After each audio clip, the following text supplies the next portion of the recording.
आता एक महत्त्वाची बातमी आहे, पुण्यातून खडकवासला धरणातील पाण्याच्या विसर्गामध्ये आता घट झालेली आहे। विसर्ग कमी केल्यामुळे पुण्यातील पूर सध्या ओसरला आहे। तर भिडे पुलावरील पूर सुद्धा ओसरल्याची सध्याची माहिती आहे। पुण्यामध्ये पावसाची सध्या विश्रांती पाहायला मिळते आणि पावसाची विश्रांती जरी असली तरी मात्र चिखल अद्यापही कायम आहे। त्यामुळे आज शाळांना पुण्यामध्ये सुट्टी जाहीर करण्यात आली आहे। आपण ही दृश्य पाहू शकतोय, खडकवासला धरणाची ही दृश्य आहेत। सध्या या धरणातील पाण्याच्या विसर्गामध्ये घट करण्यात आली आहे।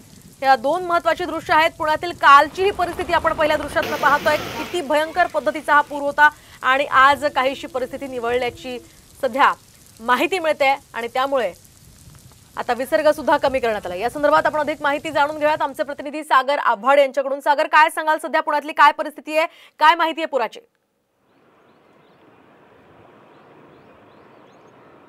नक्की खडकवासला धरणामधून 40,000 क्युसेक्सने पाणी जे आहे ते काल सोडण्यात आलेलं होतं काल मध्यरात्री, आणि त्याचा फटका पुणेकरांना बसलेला होता। पूर्णतः कालचं या टायमिंगचं हे जर चित्र पाहिलं आपण तर पूर्ण नदी जी आहे ती पूर्ण भरून वाहत होती आणि आता विसर्ग जो आहे तो 13,000 करण्यात आलेला आहे आणि नदीचं पात्र जे आहे ते कमी झालेलं आहे। मात्र खडकवासला धरणातून येणारा राडा रोडा जो आहे तो पूर्ण भिडे पुलावरती आलेला आपल्याला पाहायला मिळतोय आणि भिडे पुलावर मोठ्या प्रमाणावरती सध्या घाण जमलेली आपल्याला पाहायला मिळतीये।